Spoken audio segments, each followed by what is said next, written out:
Super Mario 64 is one of the greatest games of them all. To this day, only a small handful of 3D platformers can rival it. Mario 64 DS, on the other hand, is a pile of fucking shit. Sort of. There are some cool things about it. The graphics are better, you can play as 4 different characters with unique abilities, but it's the core mechanics that this version just completely fucked up. Obviously, you can't have nice analog controls on a D-pad, but the entire game's physics have been reworked to be as unsatisfying and stiff as possible. It's not a revoltingly terrible video game, but it is very flawed and hopelessly outmatched by the original. Nevertheless, people have made ROM hacks of the DS version. One of those is another Super Mario 3D. I thought this game would be hell to play just because it's on the Mario 64 DS engine, but it's actually pretty good. Would I have preferred it to be on the N64 version? Probably, but am I at all disappointed with this hack? Nope. Pretty much everything that's genuinely wrong with this game can be blamed on Super Mario 64 DS. The controls and the mechanics are still stiff, but that's all Reggie's fault. The rest of the game is actually pretty good. The game takes place in Bowser's new castle, which begs the question, how does Bowser afford all these goddamn castles? It's not like lying around and failing to kill Mario all the time is very profitable. Or maybe it is. Well, fuck this YouTube thing, I'll just do that. Nah, not yet.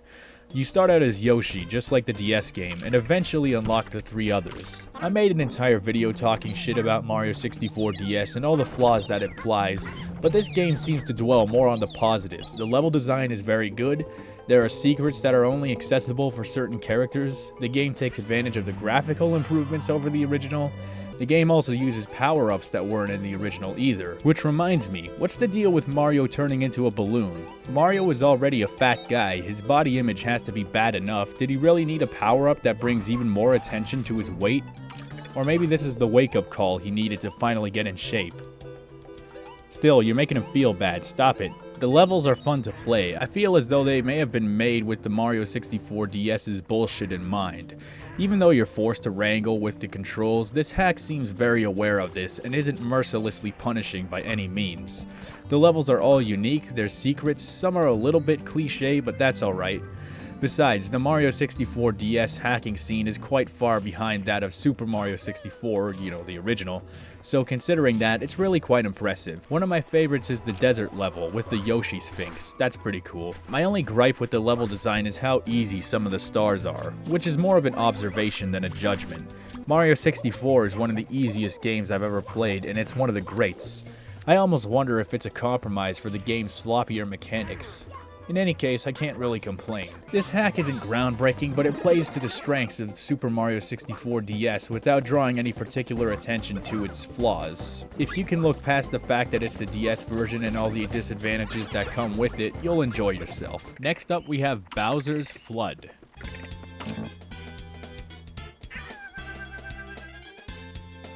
That pretty much sums up the whole game. A ton of DS ROM hacks seem largely simple and experimental, and in that regard, another Mario 3D is a bit of an outlier. This game, on the other hand, has just the one level.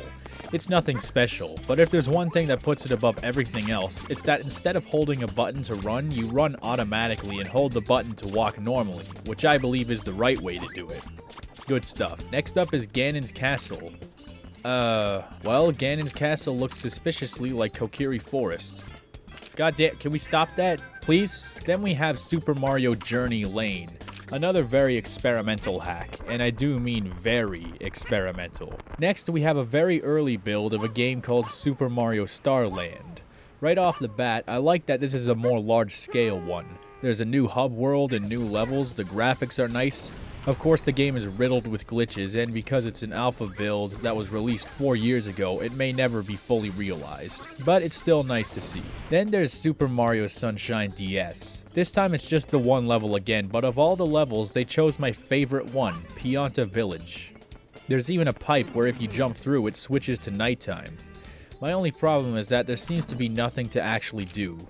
I couldn't find any coins or stars. Still, nice. Finally, we have Super Mario The New Beginning. This is another unfinished hack, but this one is much more recent and looks to be even more promising. Of course, it's still early, so there are a number of glitches, but the levels themselves are amazing. They do look to be somewhat stylistically inspired by pre-existing levels, but they are clearly their own thing.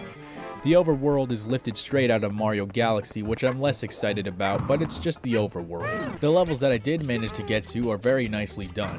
There's even these little Goombas with Santa hats, just in time for Halloween. Which reminds me, are there people out there who dress up as Santa for Halloween? Or maybe even the Easter Bunny? I feel like that should be a thing. Or maybe there's people out there who get their Halloween costumes for Christmas as gifts. I feel like sometime during the summer, all the seasonal holidays should just collide and everybody should just fuck around and get drunk and give each other presents and candy, all while in costume. The summer doesn't have enough holidays, someone should look into that. Now, I still maintain that the original Super Mario 64 is superior, but trust me, it makes me very happy to know that people are making the best of the DS version. Will we see a last impact on the DS? Probably not anytime soon, but considering how many people are trying their hand with hacking this game, I think it's safe to assume some great things could eventually see the light of day. There is definitely a future here. Sorry to jet, but I'm in a hurry. I cannot allow you to go any further. Where is the creator? Those who cross Andross will die. Here come the little hyenas now. Fire!